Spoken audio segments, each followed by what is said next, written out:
It's August 14th, 2050.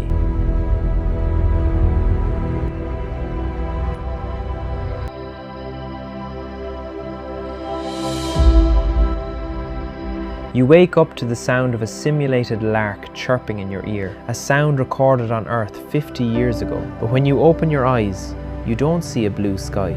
You see a ceiling of reinforced regolith. You are a citizen of Aries Prime. You're 140 million miles away from the place your parents called home. Outside, the temperature is minus 80 degrees Fahrenheit. One crack in the glass and it's over. But inside, life is thriving. This is just another Tuesday. To understand how we got here, we have to look back at the Great Migration of the 2030s. It didn't start with politicians, it started with robots.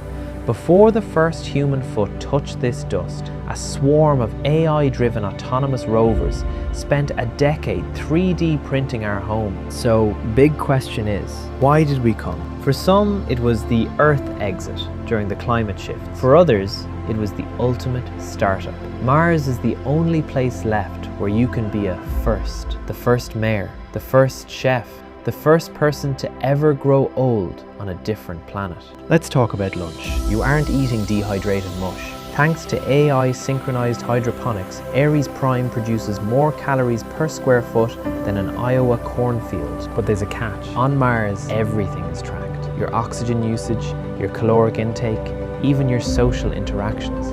In a closed system, waste is a crime. Everything is recycled. The economy isn't based on gold or paper. It's based on kilowatt hours. Energy is the ultimate currency. The hardest part isn't the radiation or the low gravity. The hardest part is the blue sickness. Looking up and seeing Earth as a tiny blue speck. Communication has a 20-minute delay. You can't have a real-time phone call. You send data capsules, video messages that feel like letters from a ghost. This has created a new kind of human, a Martian.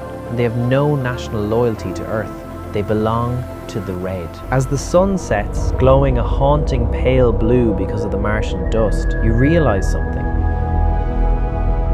We didn't come to Mars to abandon Earth. We came to Mars to see if humanity was worth saving. Aries Prime is currently home to 10,000 people. By 2100, they predict 1 million. The question isn't if we will live among the stars, it's who we will become when we get there. Leave a comment below. If you were offered a one-way ticket to Mars in 2050, would you take it? Don't forget to subscribe for more stories from the future.